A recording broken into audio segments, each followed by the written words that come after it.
Buenas noches. Hoy día vamos a hablar de los términos filosofía y filosofar. Vamos a buscar las diferencias y en lo posible sus definiciones de estos términos. Para ello vamos a comenzar haciéndonos 3 preguntas sobre el quehacer filosófico. ¿Qué es la filosofía? ¿Qué es filosofar? ¿Y qué es ser filósofo? De esta manera vamos a encontrar la diferencia entre filosofía y filosofar en una frase muy célebre o en unas afirmaciones muy célebres que realizan o que encontramos en la historia de la filosofía, que es atribuida a Immanuel Kant, pero en realidad no corresponde a él. Dice así: no se puede enseñar filosofía, solo se puede enseñar a filosofar. En realidad, esta frase pertenece a Edmundo Husserl, que interpreta muy bien las ideas de Immanuel Kant al respecto. Dice exactamente Immanuel Kant: en lo que respecta a la razón, lo más que puede aprenderse es a filosofar. Además dice: el sistema de todo conocimiento filosófico es la filosofía. Entonces, eso es lo que en realidad dice Immanuel Kant. Edmundo Husserl lo interpreta y hace célebre estas ideas de Immanuel Kant con esta expresión que podemos visualizar en la pantalla. Bien, entonces, interpretando a estos filósofos, elaboro la siguiente conexión entre filosofía y filosofar. Sobre la filosofía, en realidad existen tantas definiciones de este término como filósofos y escuelas filosóficas hay. Encontramos un filósofo, hay una definición. Leemos a otro, tenemos otra definición. Y así sucesivamente. Bien, ¿qué sucede aquí? Pero a pesar de las diferencias que encontramos con respecto a la noción de filosofía, cada uno de estos filósofos hacen prácticamente casi lo mismo.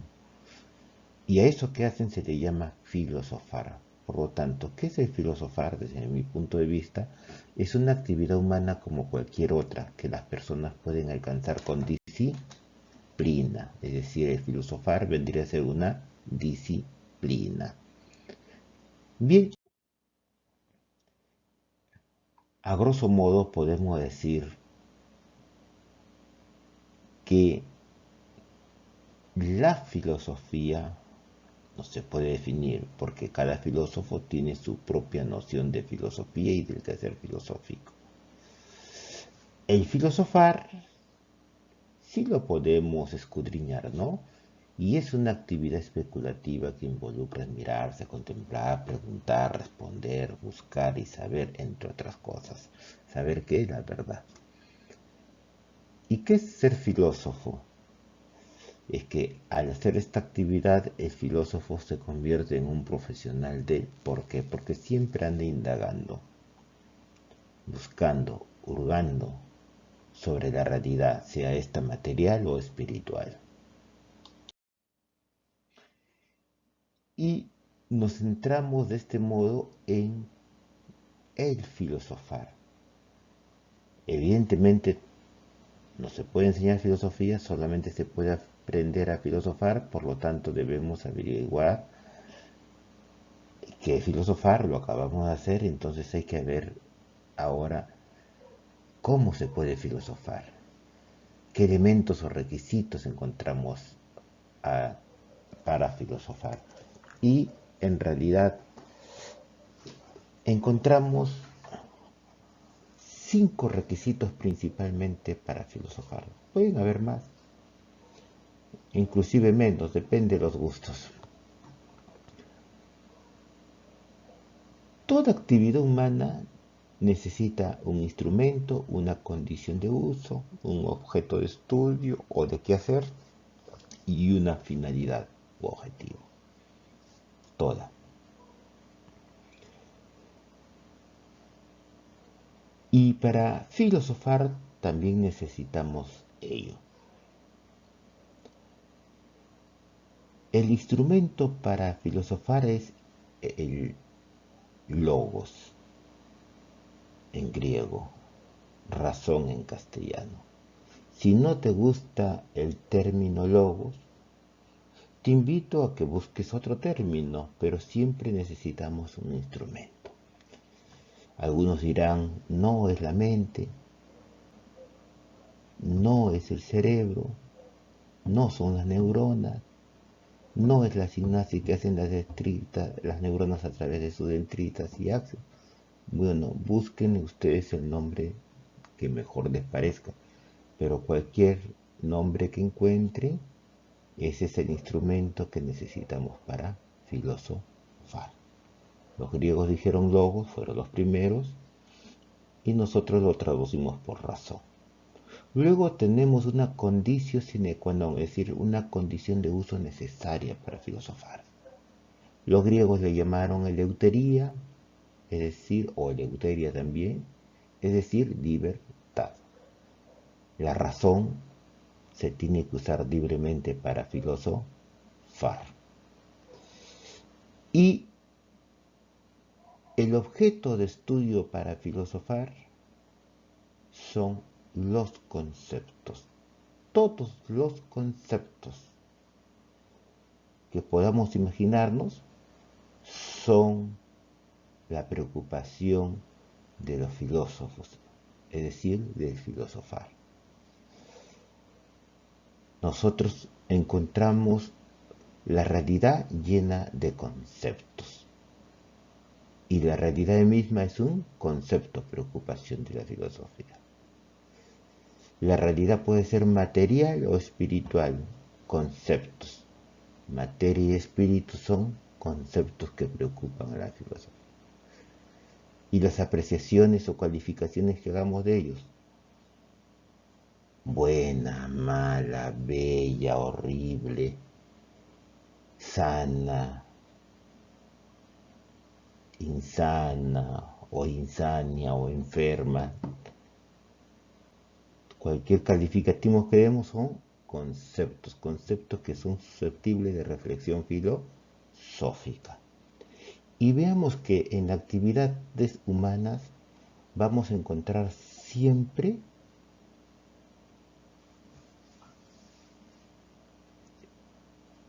estos requisitos, ¿no?, en muchas profesiones u oficios. Por ejemplo, el carpintero utiliza el martillo y su serrucho como instrumentos para trabajar en su taller y hacer muebles de madera. Instrumento, condición y objeto de qué hacer. Los tenemos ahí. El albañil utiliza su nivel y su paleta de instrumentos. ¿Para qué? Para trabajar en la obra. La condición de uso es en la obra. ¿Y qué va a hacer? Una casa, un edificio, un puente, etc. El astrofísico o el astrónomo utiliza un telescopio o instrumento en su observatorio para objeto de estudio, en este caso, observar los astros. El biólogo, su microscopio en su laboratorio para estudiar los microorganismos. El médico, su fonendoscopio y bisturí para atender en su consultorio o sala de operaciones, ¿no?, ¿Con qué finalidad? Para observar, diagnosticar o restablecer la salud humana. Bien, vista esta semejanza y analogía que hemos establecido, podemos observar de que el filosofar es como cualquier otra actividad humana, necesita ciertos requisitos, instrumentos, condición de uso y objeto de estudio, solamente que aparecen esto de manera distintas a las de otras actividades. Y el cuarto requisito en el filosofar sería el objetivo o finalidad. Este puede ser nociológico o práctico. Y pueden ser de repente más. Pero estoy poniendo acá los tradicionales. En el nociológico o en el terreno del conocimiento está la finalidad del filosofar, está la aletheia, o sea, es la verdad, la búsqueda de la verdad. De repente, si no te gusta el término verdad y encuentras algún otro de tu agrado, pero que al examinarlo te vas a dar cuenta que está siempre en el terreno del conocimiento. De repente no es la verdad, es la mentira, es la salida de la ignorancia, ¿no? Etcétera, etcétera. Y en el plano práctico, en el plano de lo cotidiano, la finalidad es la eudemonía, es decir, la felicidad. De repente no te gusta la felicidad y buscas otro término, pero siempre este va a estar en el plano de lo cotidiano, de lo práctico. De repente no es la felicidad y lo encuentras en el placer, el dolor, la santidad, etcétera, etcétera. Bien, para filosofar hay un último requisito, la actitud filosófica. Atención aquí, porque mayormente cuando hablan de la actitud filosófica, unos filósofos dicen que es la admiración, otros el asombro, otros lo interpretan como sorpresa, etc. Es decir, definen actitud filosófica con un solo término. Acá presento mi discrepancia. Para mí la actitud filosófica no es un concepto o un término, es un proceso. La actitud filosófica comienza con la observación. Observar es la primera actitud de un filósofo, también del científico y también de las personas comunes. Al observar algo y no esperar lo que estás observando, el fenómeno que estás observando, la actitud de lo que estás observando, no esperas esa reacción, entonces se produce a ti un saumasein en griego o saumaser. ¿Qué quiere decir eso? Un asombro. Ante lo cotidiano tú no te asombras, pero ante lo extraordinario o extraño uno se asombra. Ese es el saumasein. Y es una señal de ignorancia. Y para salir de esa ignorancia tú preguntas, y hay muchas formas de preguntar.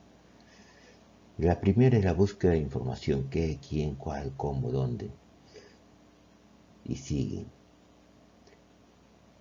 Y si esa información te satisface, bien, queda allí tu investigación. Pero si no te satisface, ¿qué ocurre aquí? Aparece un conflicto cognitivo, conflicto que tienes que resolver. ¿Y cómo lo resuelves? Con una sencilla palabra, ¿por qué? Aquí aparece el filósofo, el profesional del por qué, cuestionando todas las informaciones que le dan. Y obligas a tu interlocutor a argumentar sus respuestas para que te aclare las dudas o te convenza. Pero supongamos que no sucede eso. ¿Qué es lo que tienes que hacer ahora? ¿Se acaba tu proceso de filosofar? No. Y por eso es hermosa la filosofía, porque si no encontraste respuesta en esa exploración o indagación que has hecho con extraños, entonces comienza el proceso de buscar tú mismo la respuesta, tú mismo dar solución a los problemas. Por eso es linda la filosofía. Y todo esto es la actitud filosófica, para mi gusto, ¿no? Es un proceso, ¿no? Hemos llegado al final y nos despedimos y esperamos haber aclarado sus dudas y haber incentivado a este proceso que es el del filósofo. Muchas gracias.